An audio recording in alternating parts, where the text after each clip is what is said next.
Welcome back to the deep dive. Today we are really getting into something that can seem, almost impossible to understand at first. The horse race form. Yeah, it's exciting. We're going to move past just guessing or, picking a fun name. Right, we're moving into the actual rigorous logic that professionals use. Exactly. So our sources lay out this really clear step-by-step method. Think of it like a 7-step filter, using examples you'd see at a place like Caymanas Park. Our mission today is to make sure that if you're looking at that race card, you say more than just numbers. You understand what every little piece of it means. And that structure is so vital. I mean, knowledge is only valuable if you can actually apply it. And in racing, that kind of disciplined, structured approach is, well, it's the only way you get an edge. So where do we start? It's not with the horse, is it? No, absolutely not. You start with the race itself, the test. Okay, let's unpack this then. Before you even glance at a horse's name, you're saying we need to understand the race conditions. We're looking at a specific example here, race 1, and all the rules are right there in the header. Right, and the first thing that matters is eligibility and class.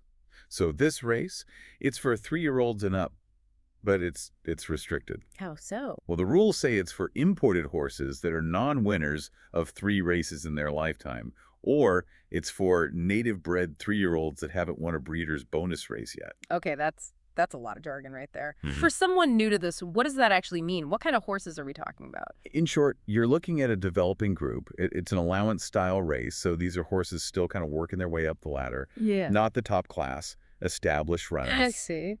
And because of that, when you're analyzing this group, things like consistency and stamina become way more important than just, raw blistering speed. Okay, so if consistency is key, let's talk about the test itself. The distance is 8.5 furlongs. And that changes everything. It defines the whole tactical approach. At this track, that's a route race. It's a real stamina test, not a sprint. So a horse can't just fly out of the gate and hope to hang on. No way. They have to conserve energy, they need to find a rhythm, and they absolutely have to have something left in the tank for that final stretch. So if a horse is a known front runner, a sprinter, why would a trainer even enter them in a race like this? Is it just to set a fast pace for a stablemate or something? That's a great question. Sometimes, yes, that's exactly what's happening. They're trying to burn off other speed horses to help a closer. But more often in a race like this, a trainer is just testing the waters. Seeing if they can stretch them out. Exactly. Yeah. Seeing if that sprinter has another gear. But for us, for the handicapper, you have to prioritize the horse that has proven it can handle the distance, not the one that's just hoping to. Makes sense. Let's look at the field size. There are only 6 starters here. How does that change things? Oh, a small field is a huge factor. It minimizes the chaos. Less traffic. Way less traffic. In a big crowded race, the best horse can get blocked, bumped, have a terrible trip. With only 6, the better horses, they almost always get a clean run. And for the better, this is critical.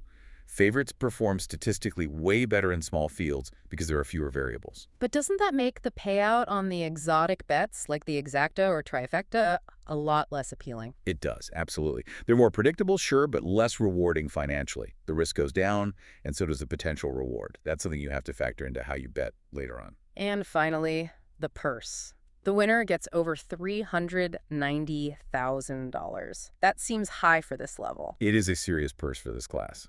And that tells you all you need to know about the trainer's intent. They're not just here for a workout. Not at all. When the money is that good, everyone is serious about winning. This is not a prep race. Every horse in that gate is there to compete hard. And being race 1, it kicks off a lot of the multi-race bets. The pick 3, the pick 6, yep. So this is the foundation for a lot of people's tickets. And now we have a solid foundation for our analysis before we've even looked at a single horse. Right. So now that we have that context, we can finally dive into the horses. And this is where the professional mindset really kicks in. You're saying pros don't try to pick winners, they eliminate the losers first. It's all about filtering. You just want to weed out the horses that really have no mathematical shot. It saves you time, and it saves you from getting emotionally attached to a long shot that just can't win. Okay, let's start with the physical stuff. Step 1, post positions. Yeah, you just scan them to get a feel for the trip. In a route race with turns, this matters. An inside post saves ground. A wide post means you're running farther than everyone else. It's a disadvantage. So step 2, the human element. Jockey and trainer, the connections. This is where you can find some serious clues. You have to ask yourself, 3 basic questions. Is this a top jockey? Does the trainer win a lot at this class level, at this distance? and have this jockey and trainer teamed up successfully before. And rider changes are a big A deal. huge deal. If you see a top jockey suddenly take the mount on a horse that's been running poorly with an apprentice, that's a massive signal. Mm. It means the connections think the horse is ready to fire today. All right, this is where it gets really good. Step 3, past performances. Reading the last few races. And the amateur just looks at the finish position, right? Second, third, fifth. But the professional looks at the effort behind that number. What do you mean by effort? Okay, let's say you have two horses. Horse A finished fifth, but you read the comment in the form and it says, raced wide throughout, beaten only 2 lengths. Got it. Then you have horse B, who finished third. But the comment says, perfect trip, safe ground on rail. So you're saying, wow, the horse that finished 5th actually ran a better race. A much better race, absolutely.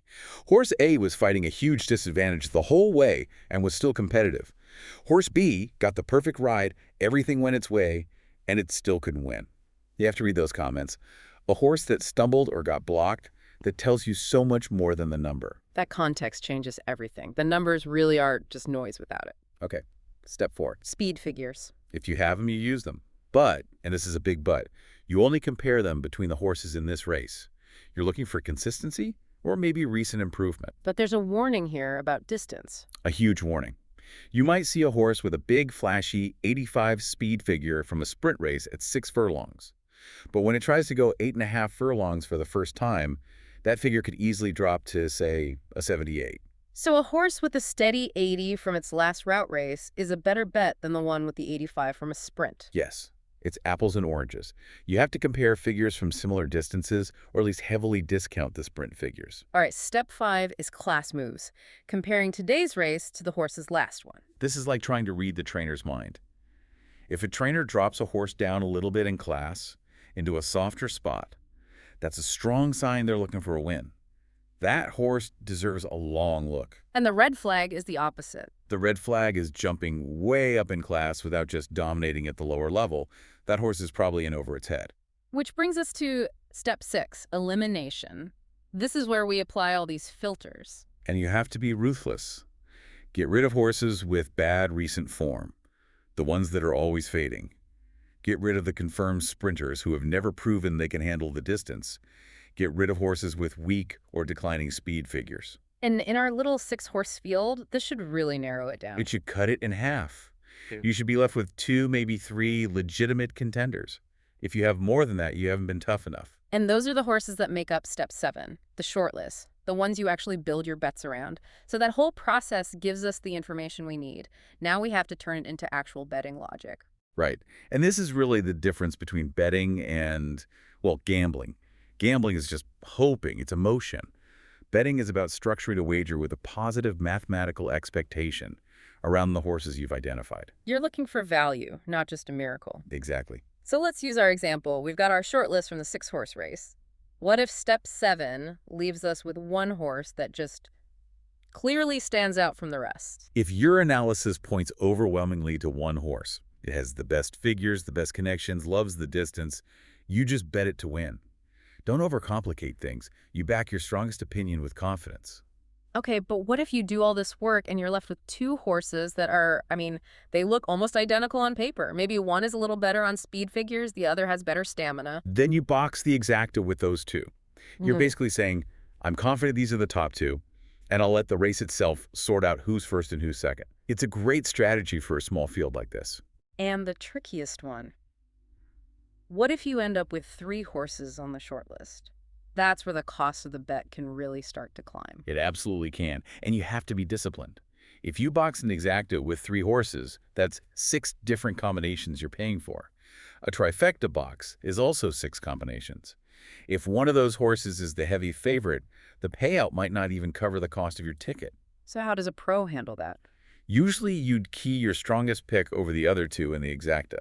So you're betting on your top horse to win, with the other 2 finishing second. That cuts the costs way down. If you're going to box the trifecta, you have to be sure the odds justify it. You can't spend more than you stand to win. And the big mistake to avoid here, which our sources are clear on, is boxing the whole field. Oh, it's a mathematical mistake. You've done all this hard work to eliminate 3 horses that can't win, and then you pay to include them on your ticket anyway. You're defeating the entire purpose of the process. You only bet on the live runners you identified. This whole deep dive just gives such a powerful, clear framework. It's one race, one form, one logical process. It takes all the guesswork out of it. And for you, for the learner, that's so important. It cuts right through the noise, the information overload. You now have a real step-by-step method to get to deep, actionable knowledge. Right. We started with the context, ruthlessly filtered out the non-contenders, and then structured the bet around what was left. We did. But, the game is just, it's so layered. There's always another level. Always. We analyze the form, but the very next layer for a pro is pace analysis. It's about trying to predict, before the gates even open, how this race is likely to unfold. So will it be fast early or slow? Exactly. Will the pace be fast, which helps the closers, or will it be slow, which helps the front runners? That tactical forecast is essential for figuring out which of your shortlisted horses is going to get the most favorable trip in this specific 8.5 furlong race. A fascinating layer to think about. Until next time, keep digging.